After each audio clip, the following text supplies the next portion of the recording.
ഈ അടുത്ത് ഞാൻ യൂസ് ചെയ്ത് നോക്കിയതിൽ ഓയിലി ആക്നി പ്രോൺ സ്കിന്നിന് നന്നായിട്ട് സ്യൂട്ട് ആവുന്ന 2 ഫേസ് വാഷ് കാണിച്ചു തരാം. അപ്പോൾ ഫസ്റ്റ് വൺ ഇതാണ് കേട്ടോ.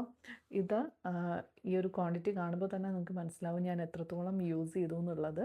ഓക്കെ, അപ്പോൾ ഈ ഒരു ഫേസ് വാഷ് പറയുകയാണെങ്കിൽ ഇതൊരു സാലിസിലിക് ആസിഡ് ഫേസ് വാഷാണ് സിപ്ലയുടെ. അപ്പോൾ ഇത് ഒരുപാട് ഇൻഫ്ലുവൻസേഴ്സ് റിവ്യൂ ചെയ്ത് നിങ്ങൾ കണ്ടിട്ടുണ്ടാവും. മാത്രമല്ല ഇതൊരു ഫാർമസ്യൂട്ടിക്കൽ പ്രോഡക്റ്റാണ്. ഒത്തിരി ഡെർമറ്റോളജിസ്റ്റും റെക്കമെൻഡ് ചെയ്യുന്ന ഒരു പ്രോഡക്റ്റ് കൂടിയാണ്. എന്നാൽ ഇത് ഓൺലൈൻ സൈറ്റിലൊക്കെ ഈസിലി അവൈലബിൾ ആയിട്ടുള്ള ഒരു ഫേസ് വാഷും കൂടിയാണ്.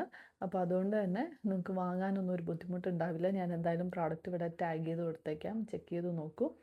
Oily acne prone skin combination സ്കിന്നൊക്കെ നല്ലതാണ്. ഇത് ഫോം ടൈപ്പാണ് കേട്ടോ. നല്ലൊരു പ്രോഡക്റ്റാണ്, അത്യാവശ്യം അഫോർഡബിൾ ആണ്. ഫോം ടൈപ്പാണെങ്കിൽ പോലും സ്കിൻ അങ്ങനെ ഡ്രൈ ആക്കുമോ അങ്ങനെ ഒന്നുമില്ല. അപ്പോൾ എനിക്കിത് നന്നായിട്ട് വർക്കായി. അതുപോലെ തന്നെ നല്ല ഒരു ഫേസ് വാഷാണ് ഈ ബയോഡെർമയുടെ ഈ ഒരു ഫേസ് വാഷ്.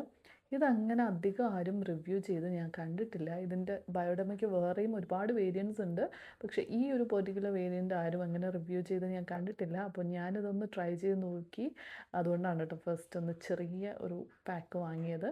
ഇതെനിക്ക് നന്നായിട്ട് വർക്കായി. അപ്പോൾ ഞാൻ ഡെഫിനറ്റ്ലി ഇത് റീപർച്ചേസ് ചെയ്യുന്ന ഒരു പ്രോഡക്റ്റ് ആയിരിക്കും. ഇതും എഗെയിൻ നിങ്ങളുടേതൊരു ഓയിലി ആക്നി പ്രോൺ സ്കിൻ ആണെങ്കിൽ ഡെഫിനറ്റ്ലി ഒന്ന് ട്രൈ ചെയ്ത് നോക്കൂ. ബയോഡെർമ പ്രോഡക്ട്സ് കുറച്ച് എക്സ്പെൻസീവ് ആണ്, പക്ഷേ ഭയങ്കര വർത്താണ്. സ്കിൻ ഫ്രണ്ട്ലി ആയിട്ടുള്ള ഒരു ബ്രാൻഡ് കൂടിയാണ്. പ്രത്യേകിച്ച് ഡെർമറ്റോളജിസ്റ്റ് ഒക്കെ റെക്കമെൻഡ് ചെയ്യുന്ന ഒരു ബ്രാൻഡാണ് സെറ്റഫിലൊക്കെ പോലെ. അപ്പോൾ ഒന്ന് ട്രൈ ചെയ്ത് നോക്കൂ. ഞാൻ 2 പ്രോഡക്ട്സിൻ്റെയും ലിങ്ക്സ് കിട്ടുകയാണെങ്കിൽ ടാഗ് ചെയ്ത് കൊടുത്തേക്കാം. Okay, thank you.